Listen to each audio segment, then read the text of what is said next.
Cool, man. Well, God, bro, I know it's an extended forecast, but just like the general trend looks pretty fucking nice, and we have that Friday is a full moon. I have a trip that day, but Thursday, I'm hoping it has a week out. This is a lot to. We have a lot of the pieces together already. Yeah. Okay. Well, I'll text you. I tie and fish, and like that. Those two things led me to guiding and YouTube and all this other. But like, it's I've taken a handful of folks out that have watched videos and messaged on Instagram here and there over the years, but like I spent so long just throwing shit against the wall, seeing what stuck, and nothing did for so long. And seeing you tie up the swim bug, and like I don't really spend much time on Instagram at all. I really looking at other accounts, but dude, I scope your shit out every once in a while because it's. I was just talking about it the other day. I'm like, this kid. I was talking with my buddy Jack about it. I'm like, this kid. Just looking at this lineup, like this kid is going different directions with some things, and like he clearly knows what's going on with this little weird niche, even within streamer fishing, the swim fly stuff, and just the fun of tying. So I'm pumped to get out with you and show you everything I can for a day, maybe two.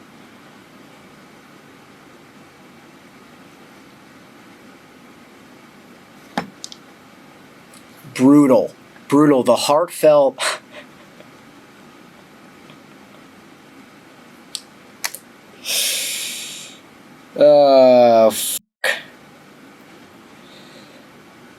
Thankfully, I did record that conversation, or at least my end of it.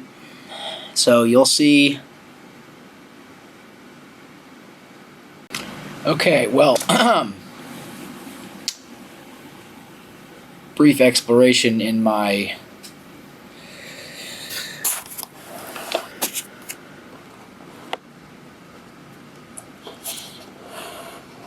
you know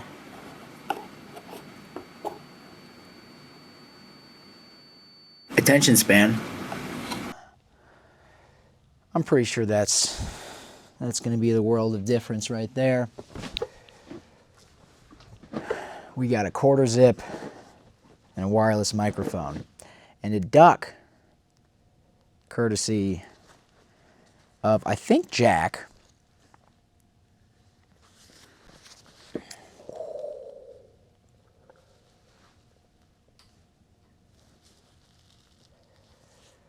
Flankety doodah, flankety day. So, be it in season or not, if you see a mallard, let me rewind. When you go fishing, you should be armed for your own safety and for the safety of those around you.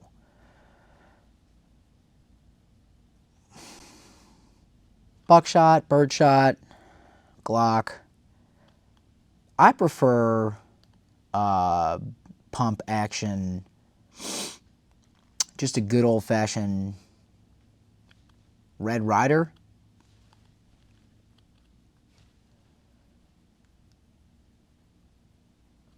I feel like in 2025 that could mean something else.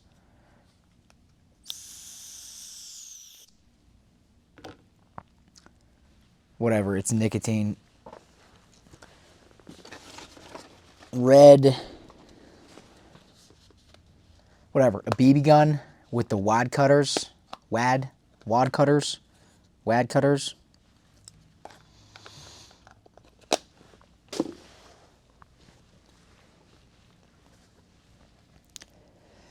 And just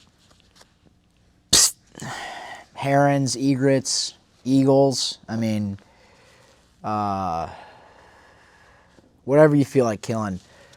The world is your oyster. You get to crack it open and slurp it out.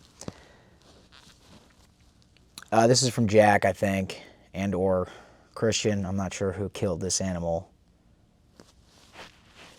But these are the flanks. And I chunked some out and got them all prettied up. And I think I wanted to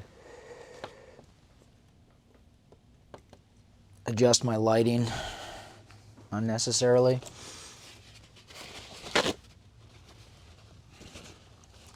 We're using paper towels as a damping agent.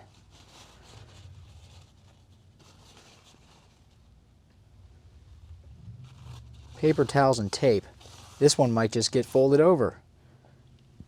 We're still going to use tape.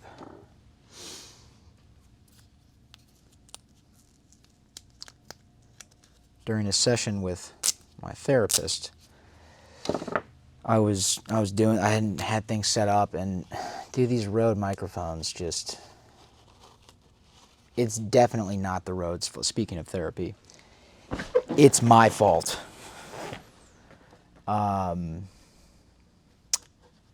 They want to, my computer wants to find, I just don't have a setting.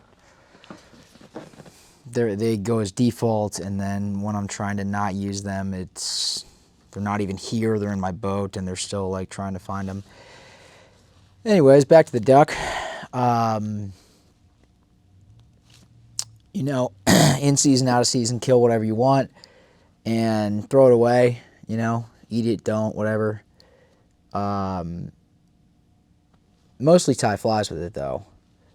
So under that wing, you get a wide variety. This is why when you get the packs, you have a mixed bag. So like this,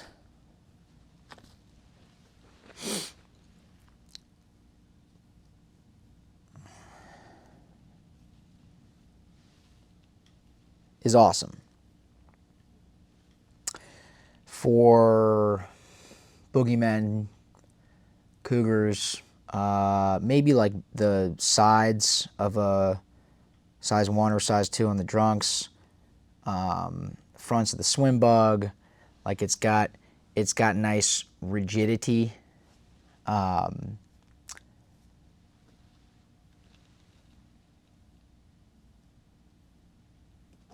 And I guess we're starting with, why does it take Ellis so long to tie sometimes? Well, I'll tell you why. Because I sit here with a dead animal in my lap until it's a little too thawed out, and then I put it back in the freezer and then I start tying. But that's about the time frame. Oh, how long does it take you to tie? Depends on how frozen the duck was. God, that's just off the cuff. I wanted to find kind of I have a whole bag labeled as spay. Whatever. But some of them, I mean, this is even a little thinner. Some of them just like, they aren't as rigid, and the tendency to, with the drunks in particular, and especially the bigger ones, to do this and then get wrapped around, which is when you start spinning. We don't necessarily like that. A lot of the times, if that's all you have to work with, what I do is take one of these, like if I want a big long tail. I don't necessarily want wide. Very particular. If it's real rigid and it's wide,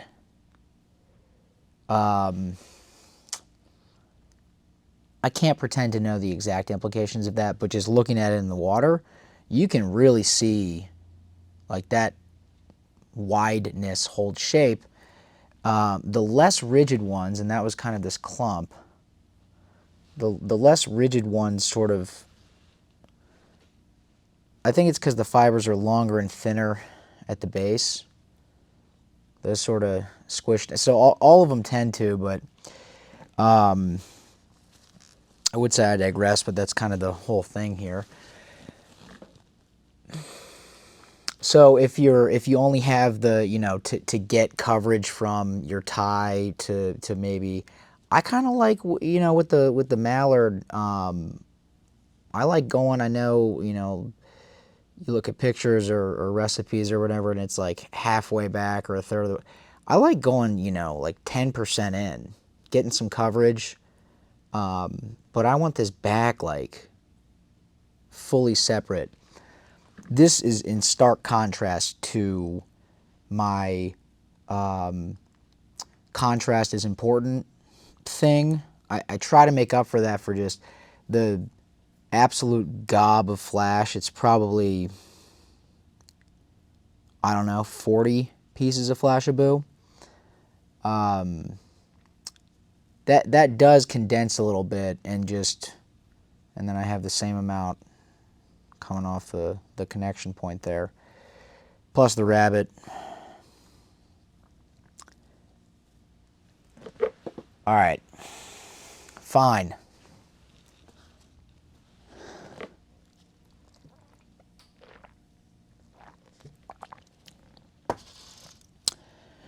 I'm not saying it's 100%. What I am saying is that when fishing a Rapala,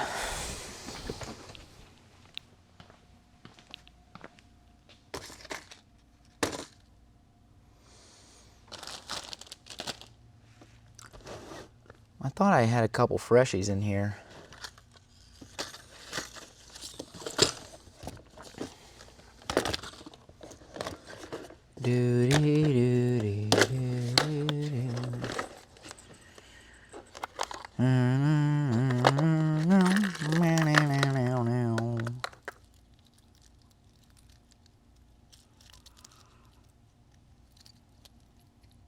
If I showed this tackle box, I would try to blur it out because it looks like my streamer boxes, which is not necessarily...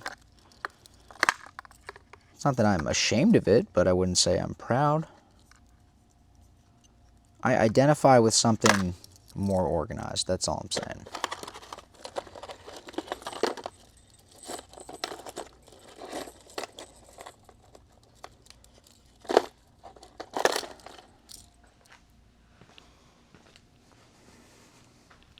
All right, so as many as you know, I only fish spin, and if you get on my boat and you want to fish streamers, I'm going to force you to fish a spin rod. And then I love tying, right? So, what's the point of this? We get the fish out, rip that treble out of its gills, and then we jam one of the flies in. So with the fishing lures, there's a number of things that are really unavoidable, and I would say like my own fishing is probably 99 point something % fly. I think that once you get with trout, once you get to a place where you're able to, hit your spots and not drop your line and all that, like my ability to get something to a specific spot, unquestionably, have a tight line, retrieve it with a fly rod. Hard to say it's not better than it is to zip with the spin rod. Anyways, I have folks that get on the boat that don't know how to fly fish, and we'll these are mostly Google people that find me on Google, and quite frankly, I just find nymphing from a drift boat to be boring, and so if they want to learn, that's great. If they're just out to have fun for the day and catch fish, let's chuck lures, you know, land a unit. I'm sure people have feelings about that. So, something that there's also just, if you're streamer fishing, if you're learning how to fly fish, if you know how to fish, spin, and you're going out for 7-8 hours, and you know, I have these conversations with people where it's like, you know, what do you want to do? Do you want to learn? Shout out Tom, partially for motivation to get a couple videos going, but also for this dude's been, Tom Schaefer, guides up in Maine for sight fishing, striper, like big bones. It's in flats. Yeah, check out if you're up in Maine. He's such a good dude, and just over the last couple years, you know, staying in touch. That program is something that, as much as I know about fishing and fly fishing and different types of fishing and saltwater and striper, coming from DC for years, I really didn't. And you know, following Ben and Ben Wally, and who's boys with Tom, I didn't really fully get, probably because I don't watch much YouTube, but I didn't really fully get that they're polling, like going out for reds or bones or things of that nature. I promise we're almost there. Shout out Tom. Man, he said something that, anyways, we'll go back to like 3 tangents ago. If you're, oh man, we're so close. If you're learning, and yeah, we're almost there.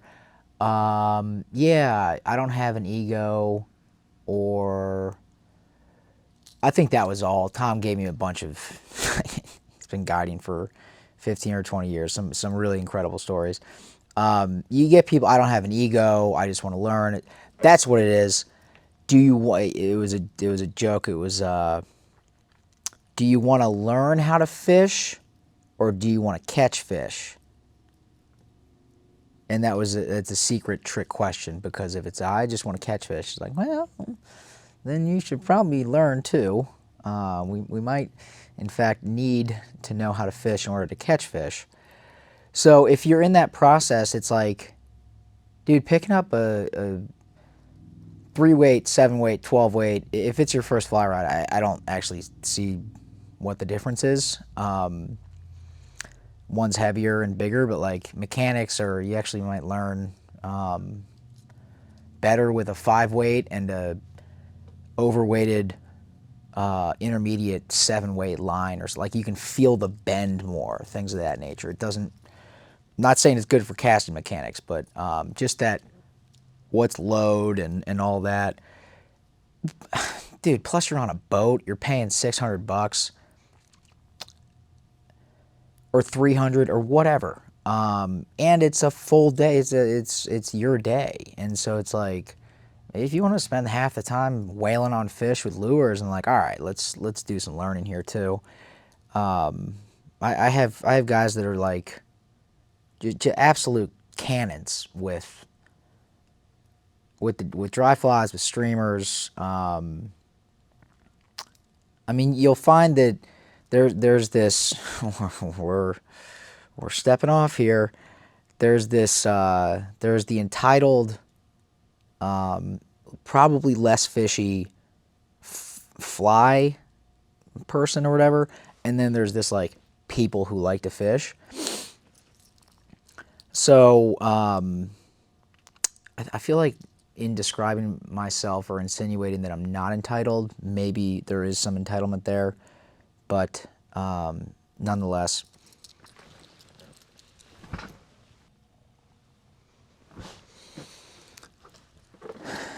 So through this process of now 4 years, Hold, please.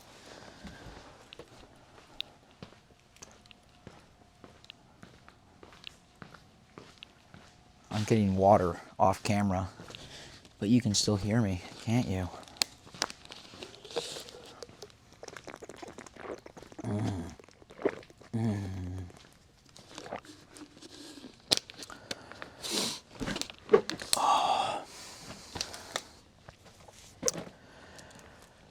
I encourage people to throw gear. They're just sitting there watching yarn, and look, it's for a lot of people. It's just not necessarily for. I like fishing more than I like fly fishing. I like the totality of fishing more than I like being a fly fishing. So in maybe part of it's like the development of this wing. Like, I don't want to give some dude a spin rod and just be like, meh, catch him up. I've kind of taken it upon myself, same with a bait caster for muskie, and everything I use in my boat, I want to know that stuff really well. And just with lures, we're getting to profile here, I promise. Same deal. That's your rod tip. That noise is this thing. So I'll have people, if they can't do the, it's almost a dog walk, same type of motion, doing that jerk retrieve. You're reeling the whole time and you're hitting it, so it's going different cadences and just getting these little interrupted kills. And if the angler's not able to do that, which is, most of the people fish and spin, salt guys, it's just, when I get people from, South Carolina, Florida, whatever, and I'm like, oh yeah, should I bring a spin rod? They're like, oh yeah. I'm like, oh God. They're just all the time. They're weapons. You just have to be. But outside of that, a lot of folks they're finding me on Google, and we're talking, and they haven't really fly fished before, and they're coming up here to visit their cousin who got married here a couple years ago, and they stayed in this Airbnb, but it was in Irwin, and they were going to stay at this campground, but they don't know if it is the KOA. So we're probably going to fish some lures at that point. And those kills, I have the ones that, not everyone has to be great at everything, right? So we're not zoom, little sidearm under a tree, dip that tip, ate him. We're not doing that. Pitch it out there, and then reel up, reel up. So what you have is just this. It's like stripping streamers. You just get this.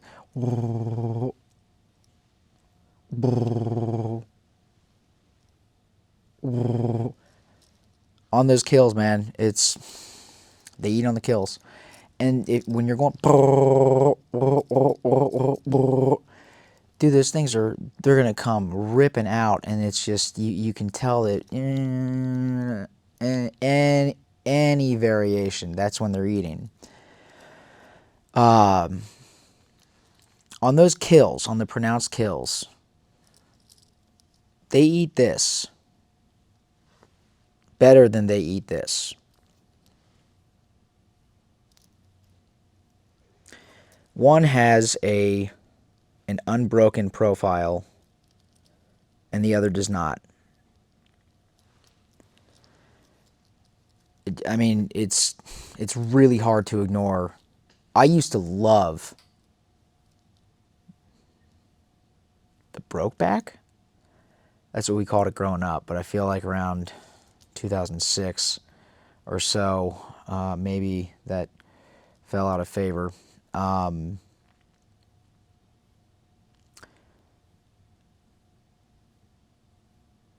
We're going to pause for battery here.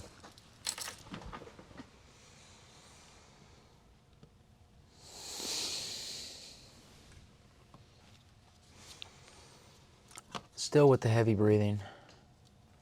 We are inserting a battery blind. We have insertion.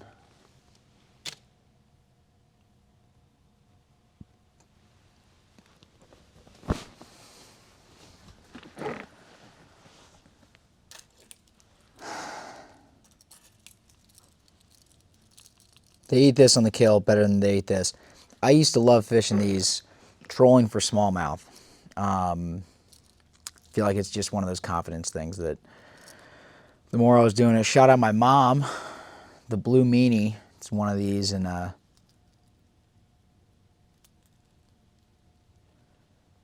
deep sirloin, blue, right?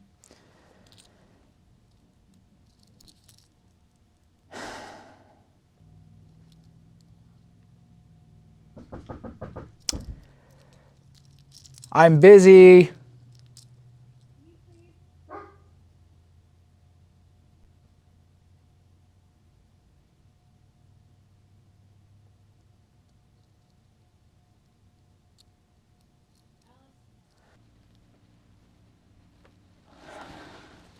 And we're back. All right, so lots to talk about lures and profile there. Point being, I do like this thing to be wobbly and get a bunch of side to side. I think that can come from that back end being somewhat detached with, you know, good articulation and a loop that permits wobble, so that this thing can I can use a so that this thing can really do this, so it can come over and this will follow, pop, follow.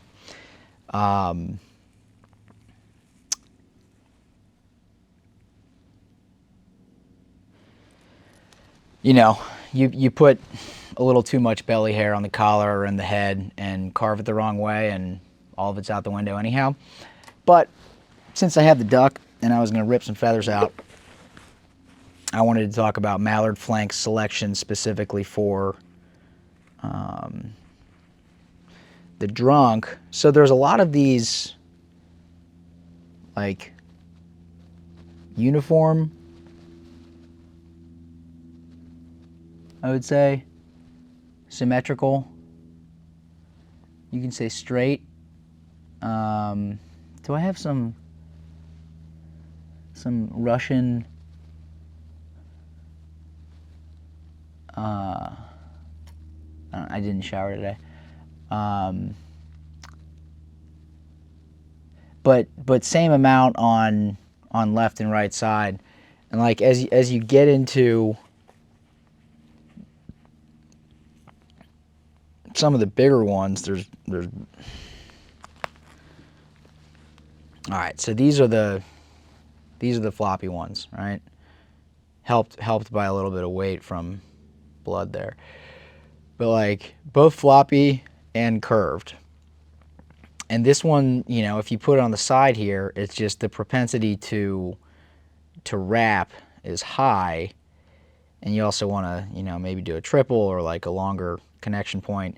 And then for a lot of these, if you do have flop, I like to just put a little UV flex right there. Kind of hold it in place just up there. You know, doing the UV flex on the whole thing sort of ruins the idea of the mallard. But there's also, you know, you get this, like there's way more on this side than you have on that side.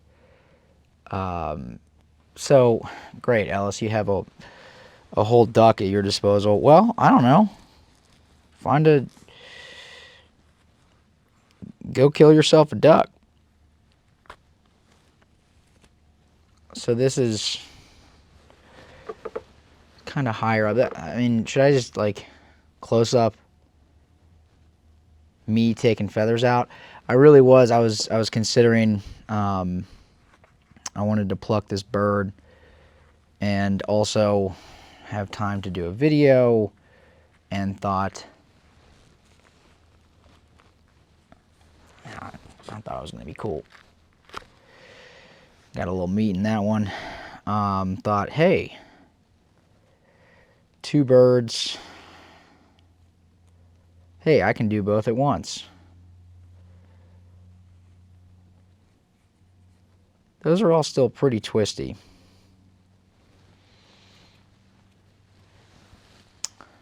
And to be a semi-responsible plucker, cut some of that fat or that meat off. Now back here, wingtip, foot, that's where you get some of these dang old hogs.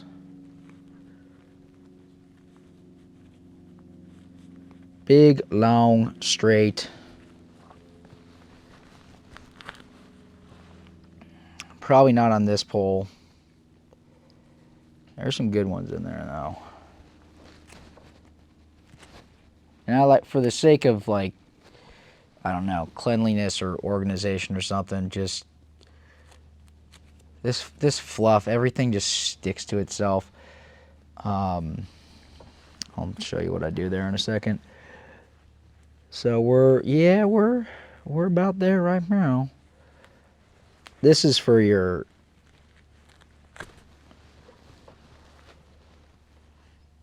the big musky triples, things of that nature.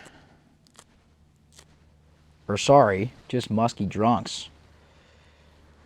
Dang, bro, I was fishing the Kentucky River Muskie Classic.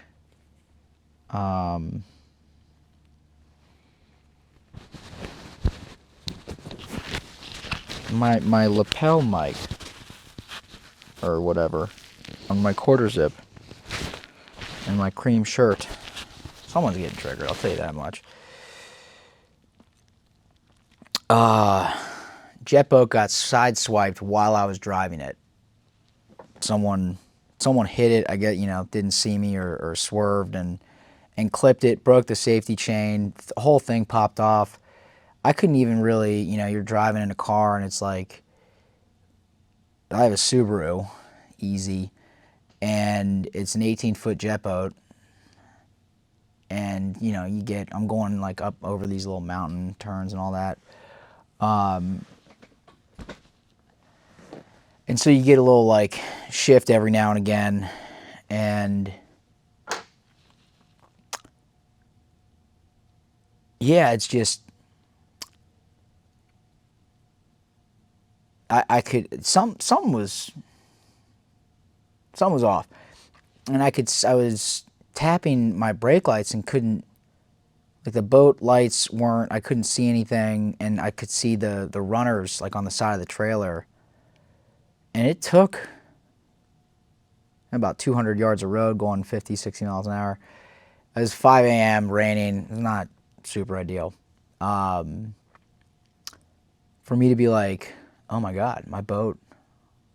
I think the sparks coming from like 50 feet behind my trailer, it was also started feeding the algorithm. Dude, I pull over. I'm walking up. Boat's kind of on the side of the road, thankfully, pointing up. So I spin it around, back my car up. The winch strap doesn't reach the end of the trailer. Shout out whoever made the trailer, which I didn't know until now, because because it is really hard to get the boat off the trailer. So I have to have it like really, really in the water. before getting it off. So I never even knew that the winch strap was not as long as the trailer. So I ended up shoving the engine or the motor and the butt of the boat like into the ditch so that the trailer was sitting up like this, and then, or the boat was sitting up like this, and then backing my trailer up and kind of getting it like this. Got the winch strap to a handle, started moving it, snapped through the handle. And then like peeled off another couple pieces of the boat. Got it back in, but she fired up. Cut to that. Just before sunrise, well, like an hour and a half ago, I got sideswiped on my way to the Kentucky River Muskie Classic.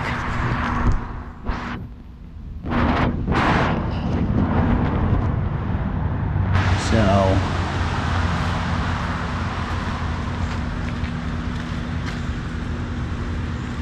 there is a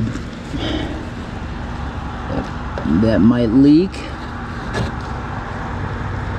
but you know, feel like some duct tape and a bilge pump. Now the real question.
And we fished for 2 days. I didn't see a muskie. My boy David, great kid, fished hard.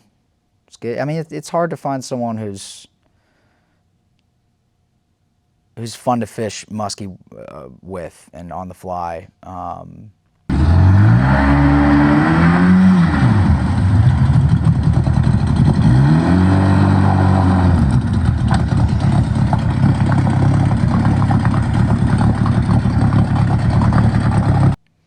So that was cool, dude. Have fun in Indonesia, and I'll see you for some muskies next year.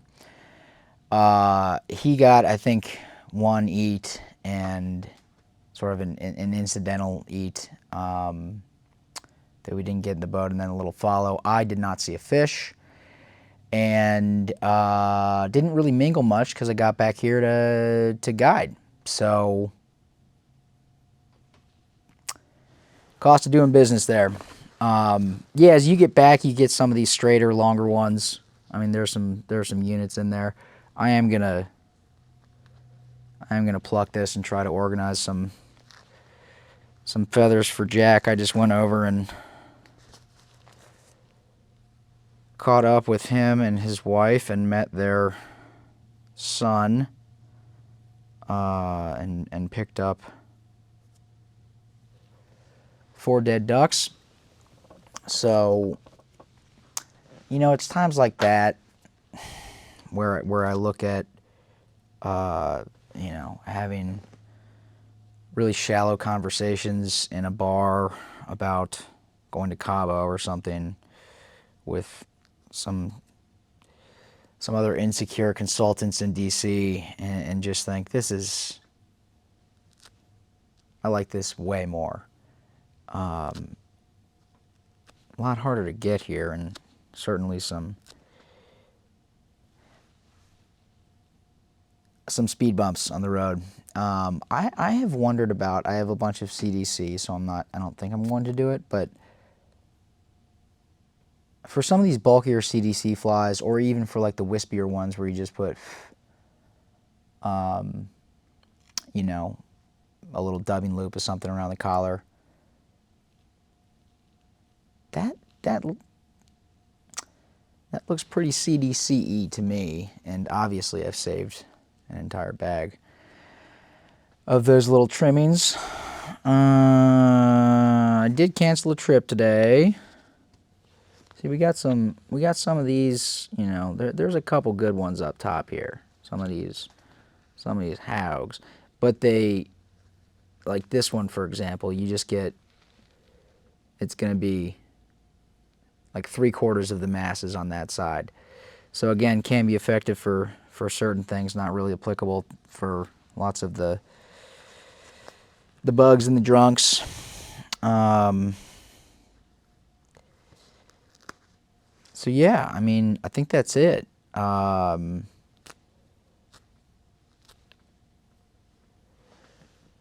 a couple trips this week, and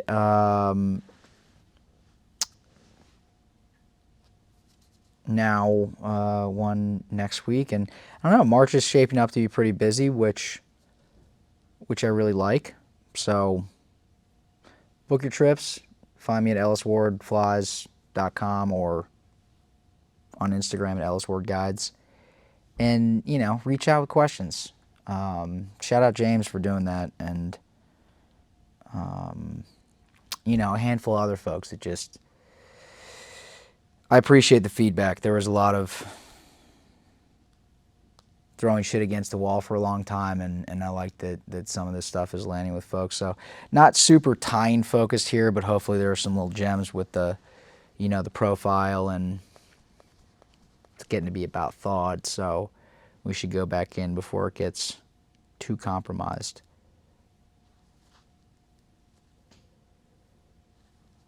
Maybe a couple more. Have fun out there. Or don't, right? You know?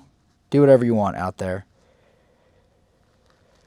Do whatever you want. And if anyone says you're doing it wrong, you let them know that that's just their perspective. Okay? Like if you're grilling and someone's like, hey, there's no fire, you can be like, that's your perspective. That's just a good example of